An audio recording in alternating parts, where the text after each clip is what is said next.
In this section, we're going to study and look at solving exponential equations.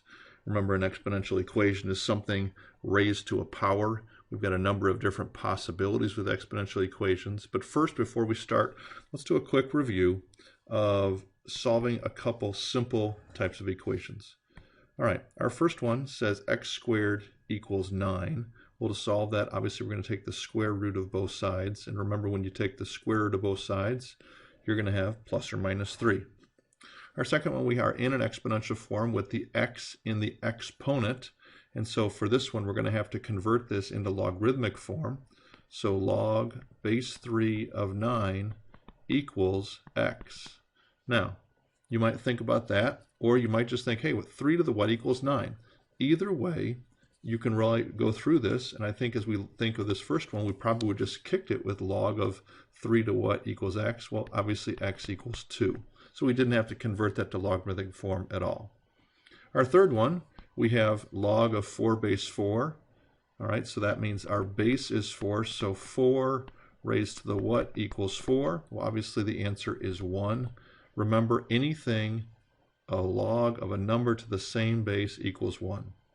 Let's look at D. Well, log of a number to the same base. Well, that's simple. That equals 1. E, log of x to the base x. Well, that equals 1. So all three of these were a very straightforward answer. Now, our last one is a little bit different than what we had in B. We don't know. It's obviously not 2 because 3 squared equals 9. So we know our answer is somewhat less than 2. Okay, so our number is less than 2. The question is, what is that number? So we're going to have to do a transformation on this one. So we have log base 3 of 8 equals x. Well, at this point, we don't know how to solve that. And that's what we're going to be looking at today, is trying to figure out how do we solve a problem like this and get an exact answer or even approximated answer maybe to 3 decimal places. So as a reminder, I've put here on this next box our transformation equation. And just as a reminder, our transformation equation here, really, I've eliminated the x's and the y's here because sometimes those have been confusing. So I have log of b, log base b of a equals c, and that transforms into b to the c equals a. So that being said, I want to show you on your calculator how you go about evaluating these problems. Now, we're going to use the following keystrokes. We're going to use alpha, then window, and then we're going to use option 5 to get to our logarithm. So remember, alpha, window, option 5. So let's go to our calculators now, and let's evaluate and find the value of log of 160 base 5. So alpha, window, option 5. We're going to put base 5 and 160. We find that value. All right. So we've got 3.15338. So let's switch back.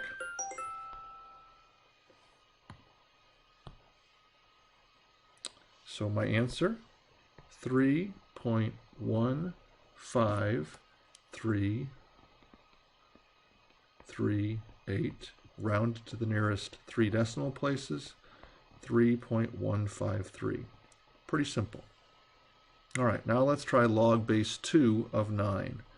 Estimate this. 2 to the what equals 9? Well, 2 to the third equals 8.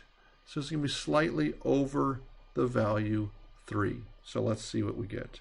Log base 2 of 9. Remember, that was alpha, window, option 5. So we have base 2 of 9. Value 3.1699. All right. Now 3.1699. So we round this 3.170. I'm going to put that 0, which actually defines the fact that we are rounding this to 3 decimal places. So that's how you use your calculator to evaluate a logarithm with a base. Now, In example 2, we're going to solve exponential equations and then use the ideas that we just learned to then get exact answers to 3 decimal places. So let's transform this equation. We've got an x in the exponent, so we're going to go log base 4 of 19 equals x. Well, now we can evaluate this. Log base 4 of 19. Here we go. Alpha window, option 5. Log base 5. Excuse me, that was log base 4 of 19.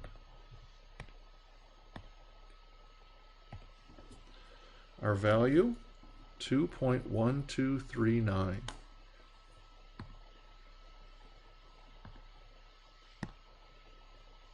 So x equals 2.134. Hopefully you see these are not very difficult. Our main idea is going to be to isolate that x by changing it into exponential form and then going from there. On B, I've given it a little bit more of a challenge. We're going to have to isolate that x by subtracting 5 from both sides. Opposite of 3 raised to the x equals negative 45. We divide by negative 1, so 3 to the x equals 45. And now we're going to transform this. Log of 3 is the base of 45 equals x. So log base 3 of 45. Alpha window, option 5. Log base 3 of 45. Answer, 3.4649. So x equals 3.465. Hopefully this is pretty straightforward for you. Our next one, 12 raised to the x plus 4 equals 50. Well, let's write this as a logarithm. So log base 12 of 50 equals x plus 4. Log base 12 of 50. Log base 12 of 50.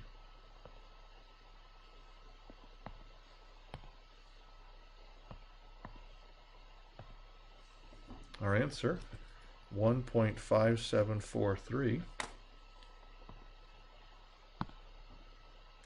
So our x value, so 2x minus 5, sorry, that's the wrong problem. So x plus 4 equals 1.574. Let's subtract 4 from both sides. 1.574 minus 4. So my answer is negative 2.42568. I hope you noticed that I did not round there before I finished my problem, but I carried my decimals. So negative 2.42568 is going to round to negative 2.426. Okay, let's try this next one. We've got the log base 16 of 49 equals 2x minus 5. So first step is evaluate the log of base 16 of 49. Log base 16 of 49.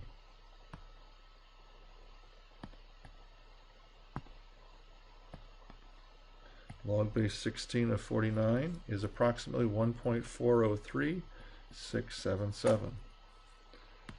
So let's write that down. That means 2x minus 5 equals 1.403677. To this we're going to add 5. So 6.403677, and then we're going to divide by 2. So we add 5, get that answer, and divide by 2. Final answer, 3.20183.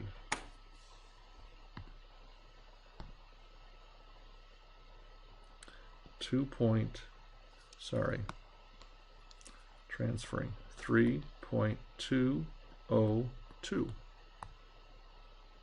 So, when we are solving an exponential form and the x is in the exponent, you're going to have to convert it to logarithmic form, evaluate it using the multi-log function in our calculator, and then solve for x. Next, I want to show you how to do a similar problem by graphing using the intersection function. So we have these two next problems, 2 to the 3x equals 6, and 4 to the x equals 500. Each one is a little bit different. We're going to round all our answers to 3 decimal places. And then, once we do that, we're going to have to take one of our equations and set it equal to y1. For example, this first one, y1 could be 2 to the 3x. y2 could be y equals 6. So let's plug those in. Let's go to our y equals function. y1 is going to be, as we said, 2 raised to the 3x. And y2 is going to be the value 6. Now I'm going to check my window here.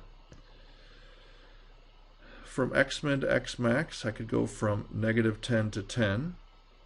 But maybe you remember our growth function is going to probably be going up there. My y max, I think, is positive. I don't need to go up to +10 because I know my y value is going to be somewhere between around the value 6. So I'm just going to go y min of 5, y max of 7. So let's take a look at what the graph looks like. So we have, you see a curved line there and the horizontal red line at the value 6. Now, remembering our functions, we go second, trace, option 5, first curve. We want to get our x value in the range here. Looks like we're not in the range there, so we're just going to have to, okay, there was the value of the x, you see it there. So we hit enter, enter, and a third enter, 3 times. And it gives us our intersection for this value, 0.86165542 at y equals 6. So let's go back and let's mark that down. So where do these two intersect? They intersect at a value of 0.862. If you plug that in, 2 raised to the 3 times that, you should get something close to that value. Let's try the 4 to the x. Here, my y1 is going to be 4 to the x. My y2 is going to be 500. Now, we need to note that my window on this problem is going to need to change. My y min is probably going to be something around 490. My y max is going to be something around 510.